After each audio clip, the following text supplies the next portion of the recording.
ভাইরা আমার, আল্লামা হুজুর তানার কিতাবের ভিতরে দুনিয়া সম্পর্কে তিনি তত্ত্ব লিখেছেন। ইমাম গাজ্জালী রাহমাতুল্লাহ আলাইহি তিনিও দুনিয়া সম্পর্কে লিখেছেন। এখানে যত ভাইরা আছেন শুনেন। ভাইরা আমার, হযরত ঈসা আলাইহিস সালাতু ওয়াস সালাম দূর সফরে যাবেন। বাড়ি থেকে 3টে রুটি নিয়েছেন, একজন সঙ্গীকে নিলেন আর বললেন, বাবা চলো চলো দূর সফরে যাব। বাবা রাত হয়ে গেল, দিন এসে গেল। হযরত ঈসা নবী বললেন, বাবা বাড়ি থেকে রুটি নিয়েছিলাম, রুটিগুলো নিয়ে এসো। রুটিগুলো আনা হলো। হযরত ঈসা আলাইহিস সালাতু ওয়াস সালাম আর সঙ্গী দুজনেই রুটিগুলো বন্টন করবেন, খাবেন। ঈসা নবী একটা খেলেন আর সঙ্গীকে বললেন, বাবা সঙ্গী তুমি একটা খেয়ে নাও।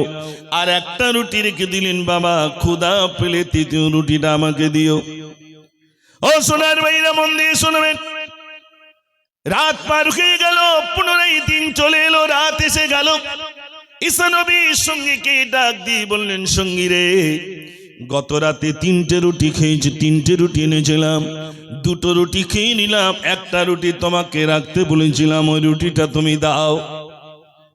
সঙ্গী বললেন, হুজুর রুটি যা এনেছিলাম গত রাতে সব খেয়ে নিলাম, রুটি আর নাই। ঈসা নবী দেখলেন সঙ্গী মিথ্যুক, আমার সঙ্গী মিথ্যা কথা বলে। ঈসা নবী বললেন, সঙ্গী রে চলো বাবা, চলো চলো বাবা চলো। বেশ কিছু দূর চলে এলেন, দেখলেন একটা নদী পড়ল। নদীতে কোনো নৌকা নাই, কোনো জাহাজ নাই, কিছুই নাই। বাবা নদী তো পার হওয়া লাগবে। ঈসা নবী বললেন, অনুসারী এই নদীতে কোনো নৌকা নাই, কোনো জাহাজ নাই, নদী তো আমাকে পার হওয়া লাগবে। এক কাজ করো, তুমি আমার হাতটি ধরো। ঈসা নবী সঙ্গীকে বললেন, তুমি আমার হাতটি ধরো, নদীটা হেঁটে হেঁটে পার হবো। নদীটা হেঁটে হেঁটে এ পার থেকে ওপারে গিয়ে বলছেন, সঙ্গী রে সত্য কথা বলো, যে আল্লাহর কুদরতি ক্ষমতায় এই নদীটা আমি আর তুমি হেঁটে হেঁটে পার হলাম, সেই আল্লাহকে সাক্ষী রেখে বলো তৃতীয় রুটিটা কোন ব্যক্তি খেয়েছে। হুজুর রুটি আমি খাইনি, যতই নদী হাঁটান, ও রুটি আমি খাইনি। চোর কিন্তু অত সহজে শিকার হয় না। তো হচ্ছে, হুজুর আমি রুটি খাইনি। খাওনি বাবা? না হুজুর খাইনি। ঈসা নবী বললেন, বাবা চলো। বেশ কিছু দূর গেলে, যার পরেই দেখলেন একটা হরিণ হেঁটে যায়। ঈসা নবী বললেন, বাবা হরিণটাকে ধরো। হরিণটাকে ধরলেন, বললেন, বাবা জবাই করো আর গোশতগুলো ভুনা করে নিয়ে এসো। গোশতগুলো ভুনা করে আনা হলো, দুজনে খেয়ে নিলেন। ঈসা নবী বললেন, বাবা কিছু হাড় পড়ে আছে কি? বাবা হুজুরে আছে, বলে নিয়ে এসো। হাড় আনলেন, ঈসা নবী ফু দিলেন, পুনরায় একটা হরিণ বেনে গেল। হরিণ জঙ্গলে চলে যায়। ঈসা নবী বললেন, সারি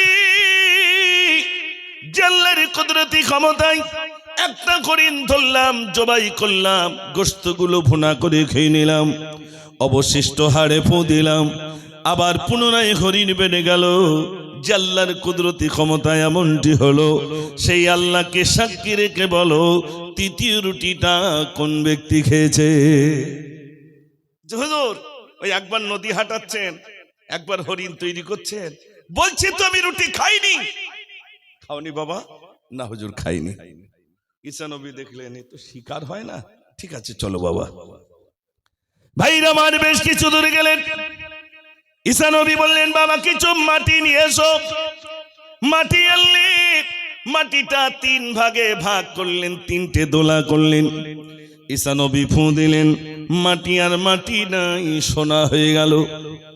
ঈসা নবী বললেন, অনুসারী মাটি আর মাটি নাই, সোনা হয়ে গেল। তুমি একটা রুটি খেয়েছো, তুমি একটা সোনার দোলা নাও। আমি একটা রুটি খেয়েছি, আমি একটা সোনার দোলা নেব। আর তৃতীয় রুটিটা যে খেয়েছে, তৃতীয় সোনার দোলাটা কিন্তু তাকে দেব। হুজুর বন্টন আমি করব? বলছে করো, তুই বন্টন করো। সঙ্গী বলছে, হুজুর বন্টন আমি করব? ঈসা নবী বলছে, বাবা করো, তুই বন্টন করো। ভাইরা আমার, ঈসা নবী বললেন, অনুসারী তুমি বন্টন করো। সঙ্গী বলছে, হুজুর প্রথম রুটিটা আপনি খেয়েছিলেন, আপনি একটা সোনার দোলা নেন। দ্বিতীয় রুটিটা আমি খেয়েছিলাম, অতএব দ্বিতীয় সোনার দোলাটা আমি নেব। হুজুর আমার বড় ক্ষুধা পেয়েছিল, তাই চুরি করে তৃতীয় রুটিটা আমি খেয়েছিলাম, অতএব তৃতীয় সোনার দোলাটা কিন্তু আমি পাবো। এতক্ষণ শিকার হয়েছি কেন? সোনার দোলা তো আর সহ্য করা যায়নি। সোনা, সোনা দেখেই পাগল দিবানা।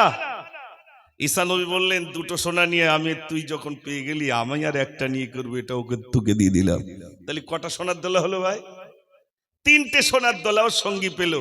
ঈসা নবী বললেন, আমার সঙ্গে আর তোকে রাখবো না, তুই প্রতারক, তুই মিথ্যুক, আমার সঙ্গে আর তোকে রাখবো না, তুই তিনটে সোনার দোলা নিয়ে চলে যা। ও দেখলো সোনা তো পেয়েছি, হুজুরের দরকার নেই, তিনটে সোনার দোলা নিয়ে রাস্তা দিয়ে চলে যাচ্ছে। ও সোনার মেয়েরা আমার, গভীর রজনীতে রাস্তা দিয়ে যায়, ওই রাস্তা দিয়ে দুটো ডাকাতের দল আসে। এবার ওকে দেখতে পেয়ে বলছে, দাঁড়া, কোথায় যাস এত রাত্রে? বলছে বাড়ি। তোর প্যাকেটে কি আছে? বলছে কিছু নয়। বলে আগে দেখা। এ তো দেখাবে না, ছুরি নিয়েছে, মেরে দেবো মেরে দেবো, আগে বল তোর প্যাকেটে কি আছে? বলছে ভাই আমাকে মারিস না, আমার প্যাকেটে তিনটে সোনার দোলা, তোরা দুজন আর আমি একজন সমান ভাগে ভাগ করে নেব, মেরো না। সমান ভাগে ভাগ হবে, তিনটে সোনা এবার বন্টন হবে। আপনাদের অসুবিধা হচ্ছে না তো? মাশাআল্লাহ। কই আরেকবার আওয়াজ দেন দেখি, না রে তাকবীর। আর সোনা ভাগ করব কেন? শুধু তো আঁচড়াচ্ছি, সকাল হলি আঁচড়াচ্ছি, সব লোবো সব লোবো। এখন কোনটা হালাল আর কোনটা হারাম বাঁচাবাচি নেই, শুধু কুড়ো। আচ্ছা বলুন তো, জাল ফেলেছেন, একটা আপনার ঝিনুক উঠেছে, শামুক উঠেছে, একটা কুচে উঠেছে, আর একটা কাতলা মাছ উঠেছে, কোনটা নেবেন? আল্লাহ, কেউ কথা বলে না। জাল ফেলেছেন, কোনটা নেবেন? কাতলাটা তো। কেন? কুচেটা আমার জন্য খাওয়া বৈধ নয়, ওই ঝিনুকটা আমার জন্য খাওয়া বৈধ নয়, শামুকটা আমার জন্য খাওয়া বৈধ নয়। এই দুনিয়ায় ঝিনুক আছে, এই দুনিয়ায় শামুক আছে, শামুক নামীয় টাকা উঠছে, আপনি কেন নেবেন ভাই? কুচে নামক টাকা উঠছে, ওটা কেন নেবেন? ওটা আপনার জন্য নয়। আপনাকে চোখ দিয়েছেন আল্লাহ রাব্বুল আলামিন, জীব দিয়েছেন আপনার মজা চাখার জন্য, জীবের বিভিন্ন জায়গা দিয়েছেন। আপনি লবণ চাখবেন, যদি লবণটা ভিতরে দেন বোঝা যাবে ভাই? বোঝা যাবে না। আল্লাহ জীবের ভিতরে এক এক রকম স্বাদ দিয়ে রেখে দিয়েছেন। একটু জোরে বলুন না সুবহানাল্লাহ। আল্লাহ কি সুন্দর করে তৈরি করেছেন। আমি আপনাদের কাছে বলছিলাম সোনার কথা। ও ভাইরা আমার, এবার তারা তিনজনে এক জায়গায় সোনা বন্টন করবে। সোনা পেয়ে গেল, তিনজনে এক জায়গায় বন্টন করবে। একজন বলছে, বন্ধুরে সোনা নিয়ে কি করব? যদি মারা যায়, এক কাজ করো, আমাদের মধ্য থেকে একজন অন্তত বাজারে চলে যাক, বাজার থেকে কিছু কিনে আনুক, তারপরে সোনা বন্টন করব।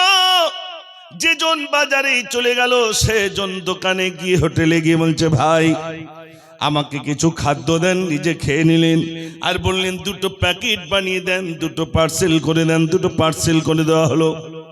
এই প্যাকেটে বিষ দিল, এই প্যাকেটে বিষ দিল, দুই প্যাকেটে বিষ দিয়ে দুটো প্যাকেট হাতে ঝুলিয়ে ঝুলিয়ে আনে, আর বলে, বন্ধুরে তিনটে সোনার দোলা তিনজন। না না না, আমি তো জরমের মতো হোটেল থেকে খেয়ে গেলাম, আর তোদের জন্য 20 মাকা খাদ্য নিয়ে যাই, তোরা দুজন খাবি, তোরা দুজন তো মারা যাবি, তিনটে সোনার মালিক আমি একা হব।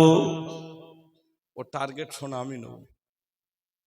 আর যে দুজন সোনা চৌকি দিচ্ছিল বলছে, বন্ধু ছুরি ধার দাও, যেই আসবে সামনে ওর পেটে মারবো ছুরি, ও তো মারা যাবে। তিনটে সোনার মালিক আমরা দুজন হব।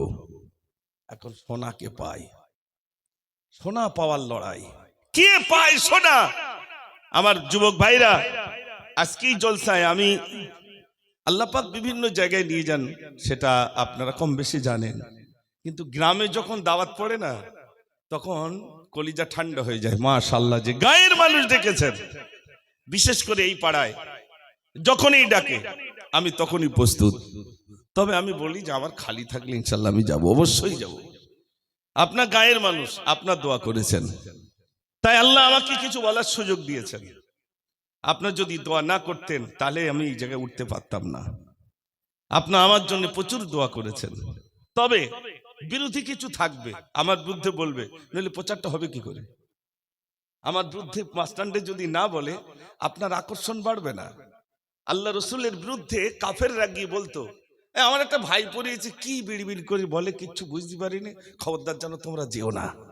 আর যদি দেখতে যাও কানের ভিতরে আঙুল দিয়ে দেখতে যেও।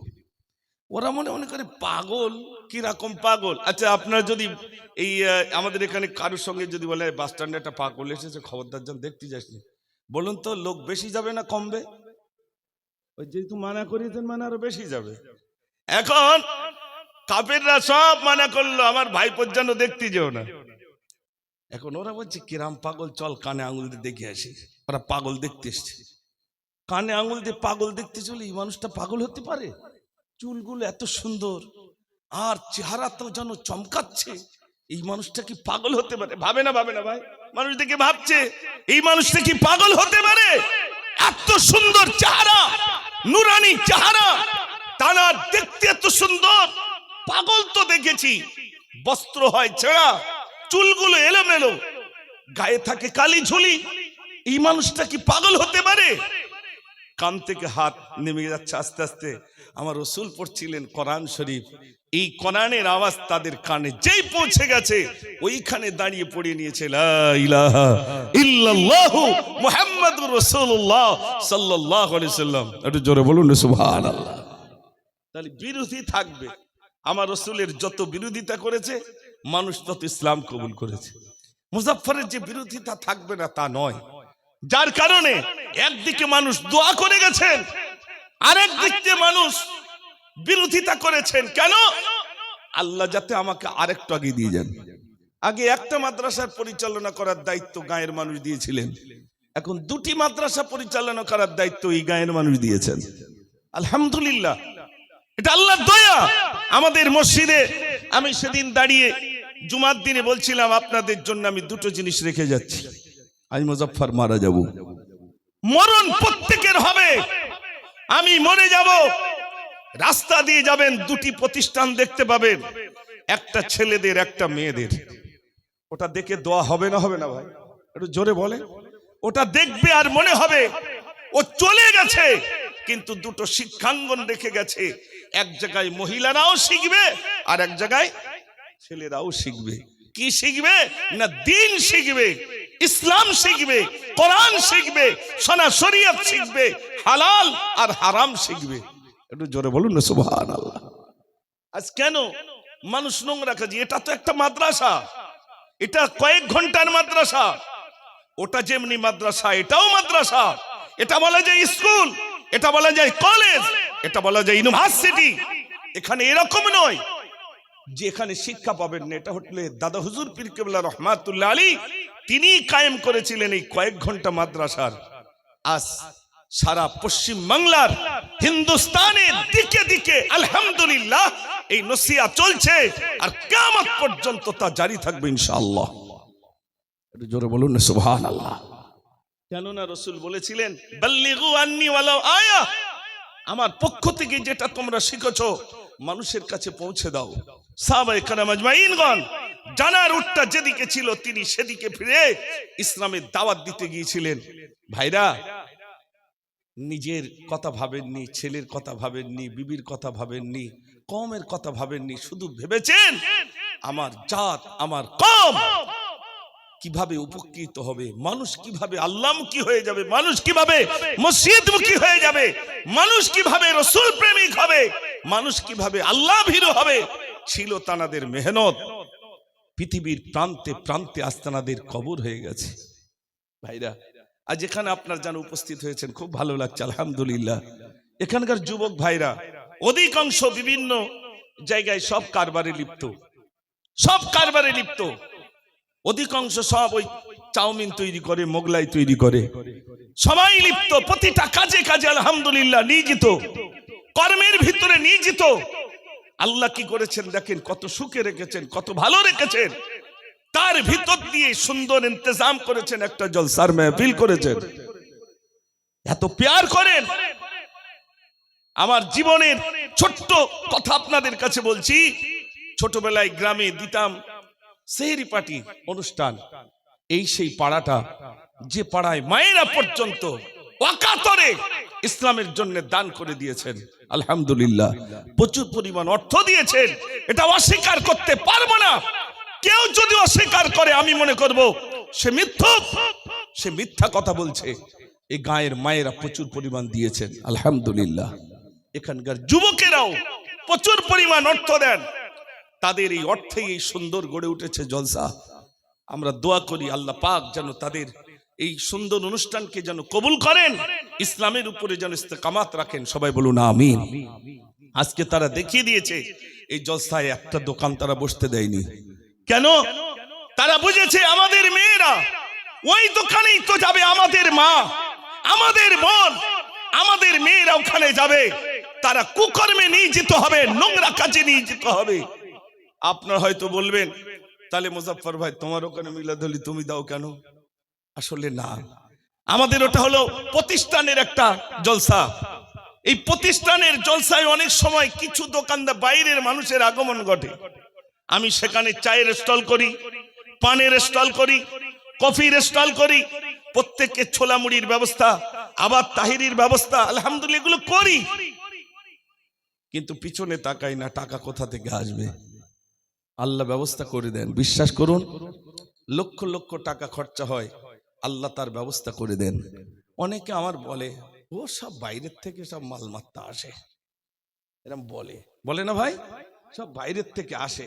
আমি বলি হ্যাঁ, ওসব ঝড়িতে করে টাকালে বসে থাকে, আমরা গেলি এক ঝড়ি করে দেয়, আল্লে চলে আসি। আচ্ছা অত সহজ? বাইরের লোকের খেয়ে গাছ নিয়ে গেলে সব আমোদপুরি একদম স্বর্ণ সব লাগিয়ে দেবে নাকি? অত সহজ? নিজের পকেট থেকে 10 টাকা বার হয় না, আর বলি কি করে সব শহর ওই দিক দিয়ে দেয়। আমাদের ওই হিন্দু ভাইরা কাকারা জিজ্ঞেস করে জি চলে কি করে, তারা ওখানে থাকে, তারা জানে।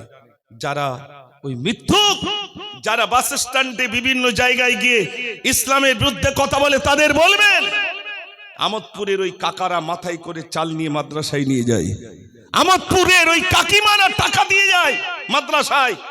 এদিনে কেরাত প্রতিযোগিতা হয়েছে, এক কাকা বলছে কারি সাহেব এসেছে, আমি কেরাত শুনবো। আমার হিন্দু কাকারা বসে বসে কোরআন শরীফ শুনেছে, একটু জোরে বলুন না সুবহানাল্লাহ।